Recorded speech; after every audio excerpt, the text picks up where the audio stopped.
Hello, people of the world. It is Sunday, people. Of course, it's Sunday. Why the fuck am I stuttering already?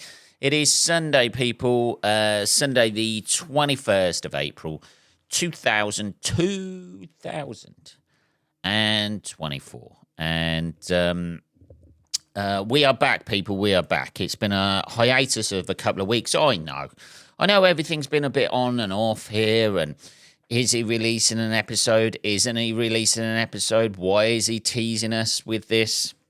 What sort of machinations are going on in his skull right now? I know it's been a while, people, but I have been super busy redoing stuff at Briggs Towers here, and I temporarily had to get everything put away, packed away, and shit like that. And as ever, with any fucking job that I do, it has taken me ages to complete it. If anything, I am a master procrastinator. I fully hold my hands up now to that.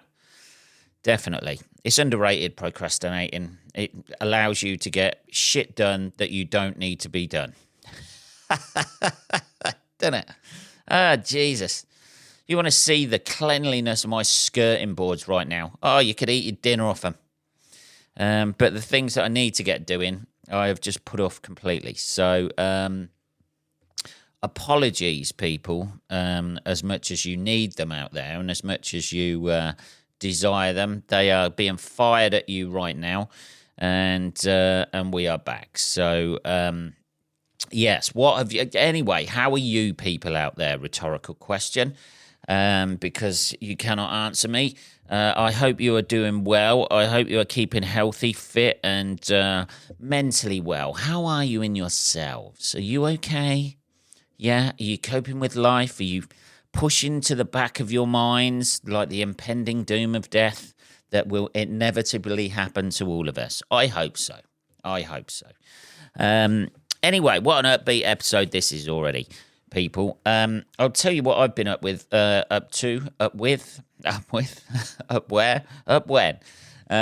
Up how?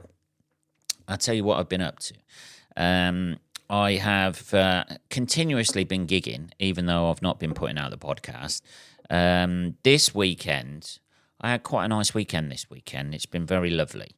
I went to Buckingham. Now, this was Friday night. I don't know if any of you out there are from Buckingham, have seen Buckingham, are aware of Buckingham.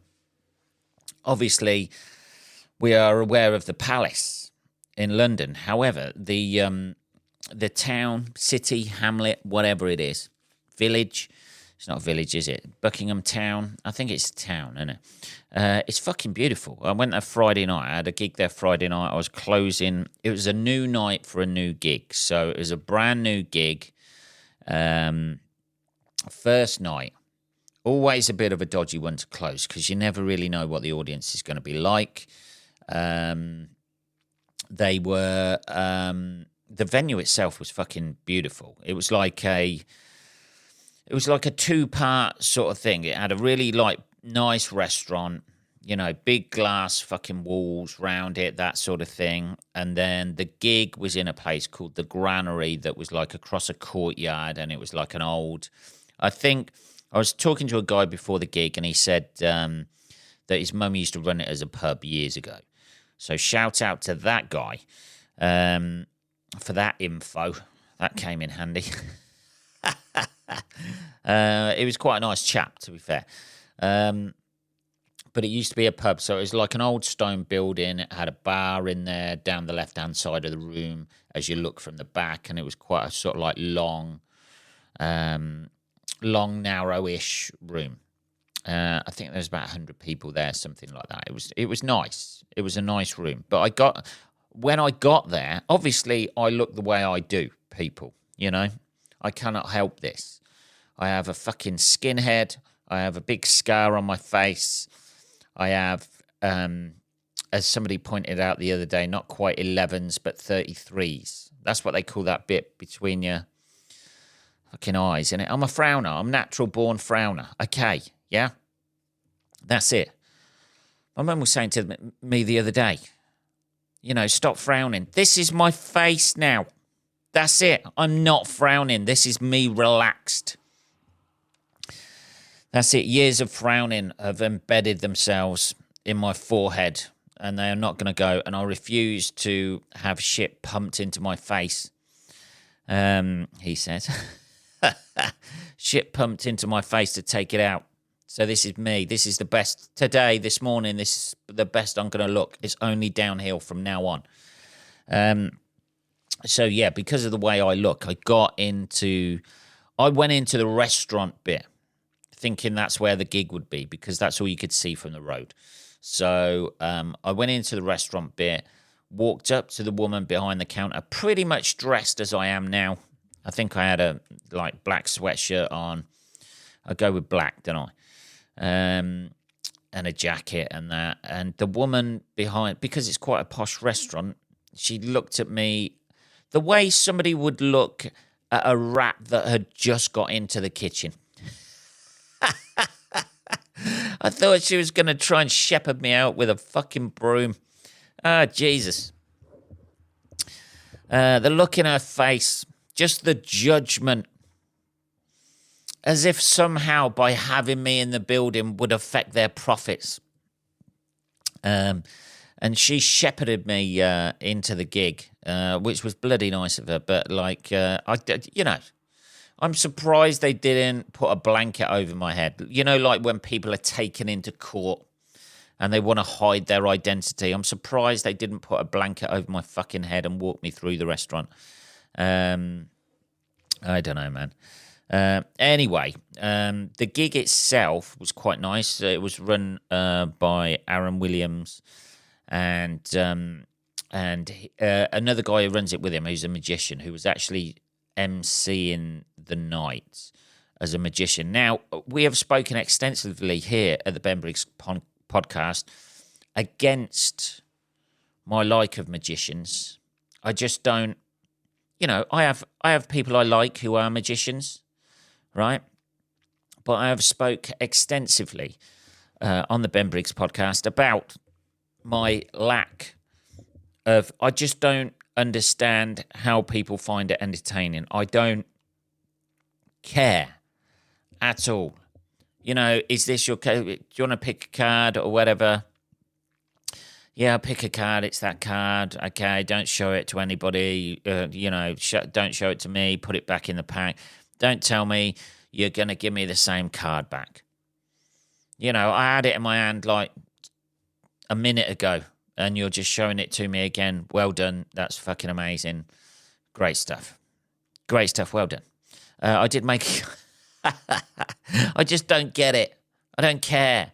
I don't care that you can find my card in a stack of cards. It just doesn't do anything for me. If you levitate and fly around the room and stuff like that, I'm going to be pretty impressed. But very few comedians do that. Very few comedians do that. Very few magicians do that, do they? Just start, if you can completely make something disappear in front of me, yourself, if you can just click your fingers and disappear, that's fucking amazing. I'd love to see that. Yeah? But nobody ever does that, do they? It's always a card trick or something with balls. Like balls and cups, innit? There's a cup. It's got one ball under it. It's got two balls under it that are strangely spongy balls that you could probably keep in your palm of your hand. Innit? That's it. Everything they seem to make appear is, strangely enough, you can keep in the palm of your hand or in a secret compartment in the cup.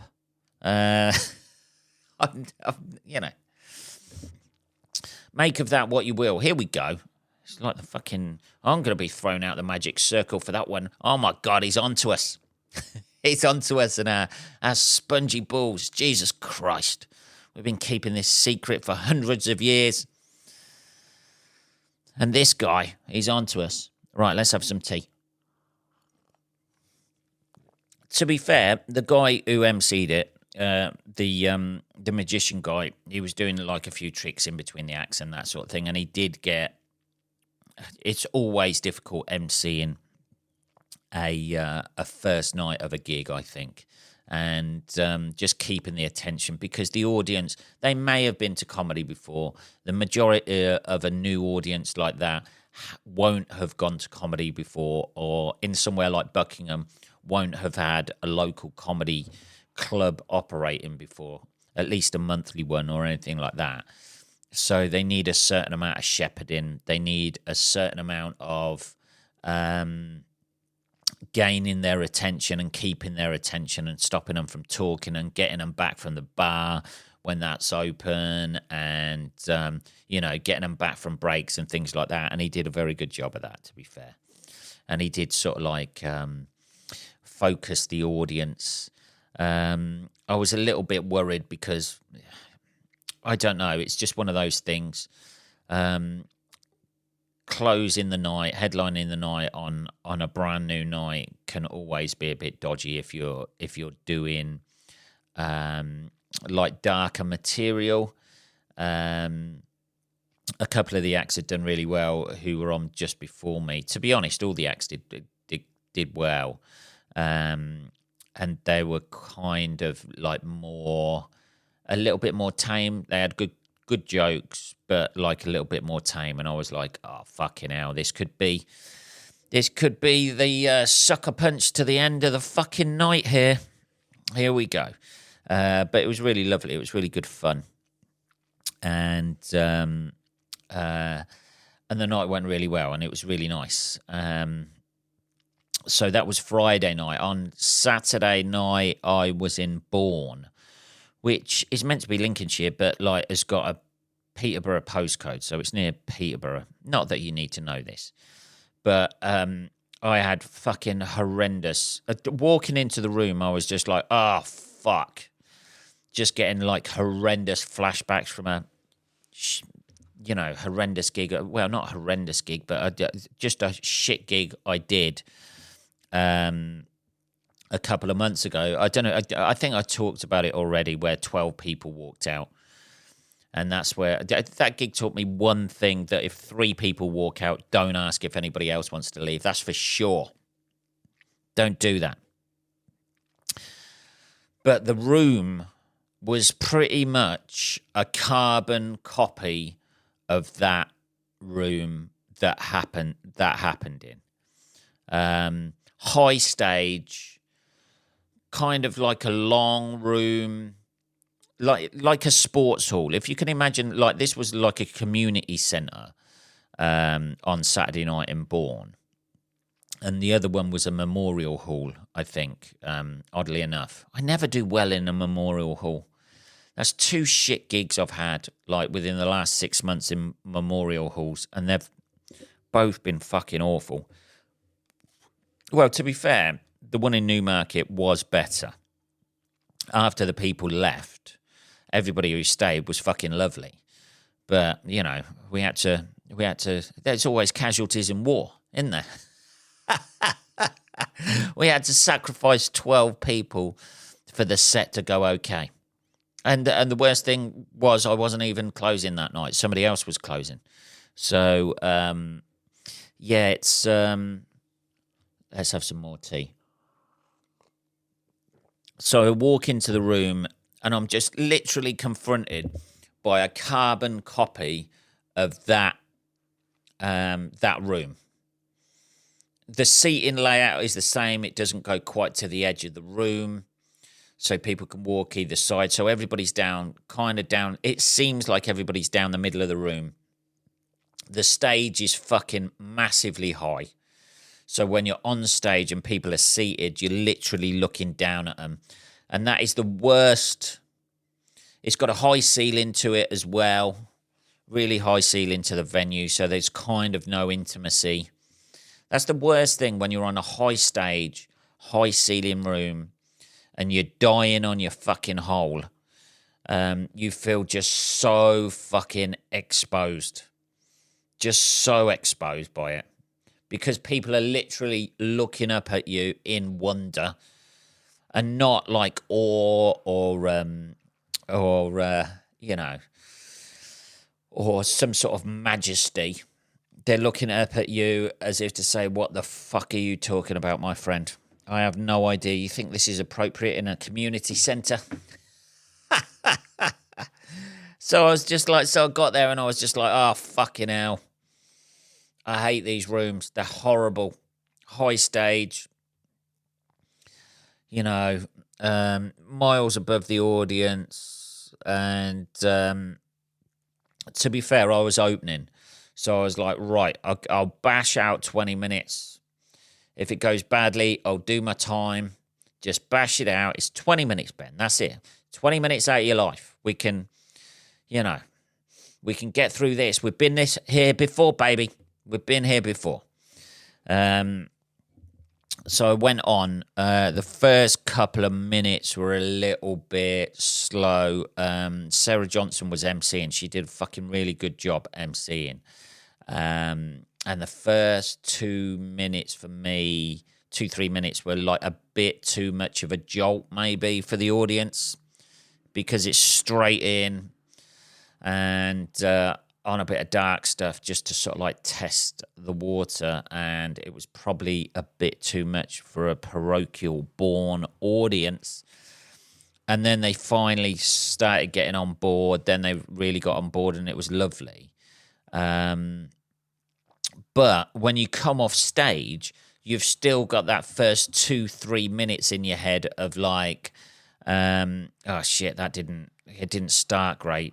It wasn't like straight from the off. Like Friday was just like straight from the off. They were lovely. Whereas Saturday was like 2-3 minutes. Although Friday I did quite a bit, like a little bit of room work, a little bit of taking a piss out of the magician beforehand, just saying I used to do magic as well. But then when I was a kid, but then I got friends. So so that kind of like established it, whereas like Saturday was kind of like straight in and with the material. So that may have had something to do with it as well. But like you come off stage and that first 2-3 minutes are just like in your head. That's all you fucking remember. You don't really remember the bits that went really, really well. You just remember the bits where it was kind of like slightly awkward. That's probably it. I've turned into a fucking psychopath. And the only feeling I don't feel happiness when things go right. I just feel the pain of when things go wrong. Maybe that's it. Maybe it's me more than the fucking audience. Maybe that's it. I don't know. But it went really well. It went well after that. Let's not be full of hyperbole, shall we? It went well after that.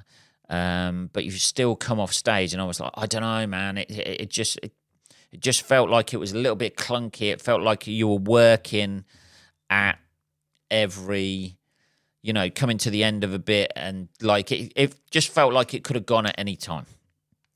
I don't know.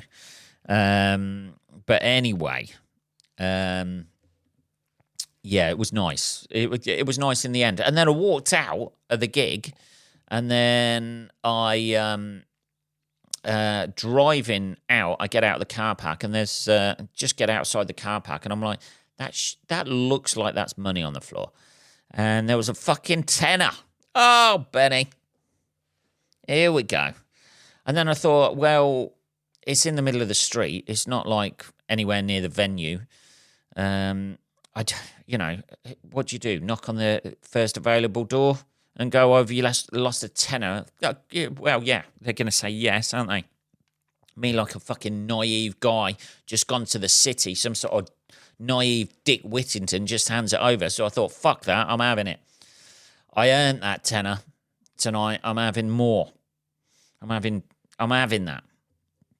So I had the tenner, and then I got a little bonus for the gig as well, which was lovely. Hats Comedy, Ian Hayes, thank you very much for that. And yeah, we got paid and got a little bonus as well. Fucking hell, that has never happened to me before. I don't think. I think that is the first time that has ever happened where somebody has agreed a fee, they pay you the fee, and then they give you a little bonus as well. So, you live and learn. Anyway, let's get on with this shit that we're going to talk about. I saw in the news this week. Did you, Ben? Did you really see in the news? Have you been watching the news? Have you, Ben? Well, no, I haven't. I've been... I do what everybody does these days. I do what every fucker does these days, and I read the headlines, and then I kind of try to work out the story from that, shape it to the narrative that I've made in my own mind, and then I repeat that afterwards. Although I heard this on the radio, that a woman... Yeah, one of those. A woman, only a woman would do this. A woman wheeled a dead man into a bank and tried to get a £2,000 loan for him. This is fucking amazing. It's an amazing... This is... I think she must be going for like Gold Digger of the Year or something. If you're trying to resurrect somebody to get a £2,000 loan, I mean, I imagine the loan was for her, that she was trying to get, she's not trying to thinking, oh, well, he's going to need a new suit, new shoes and a new shirt. I might as well get him a loan. But she was caught, apparently, because, I mean, this is a fantastic story. I don't know how she thought she would get away with it. Firstly, surely, somebody would realise that he's not breathing and not awake and his eyes were closed. I imagine his eyes were closed, were they? But they didn't realise this until his head... It's fucking amazing, really. His head started going back, bobbing backwards, and she was holding his head up. Surely you have to sign for a loan. Do you still have to do that? Although saying that, I had a loan a couple of years ago, and you just do it over the fucking internet. It's great. Why didn't she do that? What a fucking idiot. Why go into a bank at all? Is she not aware of the internet? I don't know, man. But that is a hell of a story that somebody would do that. It's like Weekend at Bernie's, the financial episode. Isn't it? You don't see that. I imagine the bank guy, the guy in the bank has never encountered that situation. And what are you meant to say? No, he can't. He's been declined. Oh, why is that? Is it credit score? No, because he's fucking dead. And you are about to be arrested for wheeling a dead man into a bank to try and get a loan for him. I don't know. Maybe, maybe she believed in the afterlife and thought, well, it might need £2,000. Who knows? When you go to a new place, you never know what the weather's going to be like. You might need a raincoat up there. It's in the clouds. It's bound to be chilly. An extra sweater. Just give him a £2,000 float. I don't know, man. These are a bit sort of like these. It's a bit of female heavy going mental on these issues. And then I read a story about a woman who had her finger bitten off by another angry woman because she was angry that she was on the fucking gym machine. Now, I have recently started going to the gym. Swimming's over, people. Well, not over, but I'm more going to the gym than swimming now. And I have joined one of those 24-hour gyms, so I can go, which is the worst thing, a 24-hour gym, because you have no excuse not to go. You've literally got all day that you can go to the gym. So you have no reason to procrastinate. You can... With a regular gym that closes at like 8, 9, 10 o'clock at night, something like that, you can say, oh my God, I was sitting down, I was getting all these jobs done, I've been dusting my skirting boards, they really needed doing. I've been, cleaning my light bulbs just to get that extra little bit of shine out of them. You can think of all the procrastination in the world that you want to think about. But when you've got a 24-hour gym and you don't go, you just have to admit to yourself that you are just a bit of a piece of shit. You are a little bit of a dreamer. You don't really want to better yourself. You don't really want to get fit. You just want to have the gym membership and have that initial rush of thinking, I'm going to change my life, baby. And then you have to live with the guilt of not going, don't you? You have to live with that. Oh, I'm a piece of fucking... Every time you're sitting down in a chair, or every time you're watching something on Netflix, or every time, like you're cleaning something that doesn't need cleaning, and in the back of your head you're doing that to try and not do something else. You just have to admit to yourself, I'm a piece of shit. I'm a fucking worthless loser. Because I've got all day to go. I could go in the night. So I have gone early morning while nobody's about. That's what I've done. Because I don't like using the gym, like when loads of people are there. It's full of people on their fucking phones. That's all it is now, isn't it? Gyms now are like what internet cafes used to be. If you've never been to an internet cafe at all, like when they were quite prevalent a few years ago before anybody could get free fucking broadband and Wi-Fi and minutes and unlimited data. If you want to know what an internet cafe was like, just go to a fucking gym now, because everybody's on their phone. Everybody's either taking photos of themselves. Everybody's their own paparazzi these days. Oh my God, caught myself going out of the gym. You set that up. I've just seen you. I've literally just seen you pose for 2 minutes taking multiple photos. Yeah, that's what it's like. So I go early when nobody else is about. That's what I do. I love that. Nobody in there. I have the gym to myself. It feels like I'm a more successful person than I am. It gives me the same feeling as swimming with old people gives me. Swimming with old people makes me feel like a fucking film star. I can see the degradation and the horrendous effects of the passage of time on other people's bodies, and mine at the moment is holding up okay. I mean, next to a 22-year-old, yeah, I'm going to look like a piece of shit. But next to a 70-year-old who's half bent over, who looks like a de-shelled turtle, I look like a fucking film star. Let's have some more tea. Yeah, so I'm trying, people. I'm trying to go to the gym, but it's I can't go when other people are there. Other people just annoy me, because as soon as you get on a machine, or they're just sitting on a machine on their fucking phone, just like that, and you're like, are you going to go? Oh no, I still got like 2 more reps to do. Well, fucking do them then, dickless. Do them and move on. Yeah? What is the fucking arrogance of people that they think they can fucking hold up the world just because, they've been fucking born and got a gym membership. Do your shit and fuck off. There's people who spend hours in the gym. I'm there 45 minutes tops. That's it. Bang it out. Do my arms, do my legs, do my chest, lift some fucking weights. I'm not there to break any records. I'm 47 years old, you know what I mean? I'm not there to break any records. I'm there to just, delay dying. That's all I'm doing now. Delay dying and probably pull some sort of muscle. That's what I'm there for. That's all I want out of it.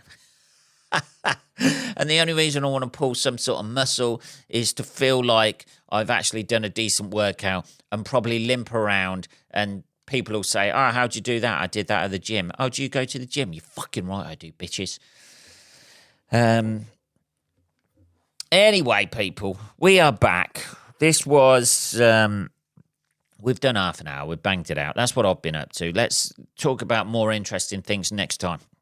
That is this week's edition of the Ben Briggs podcast.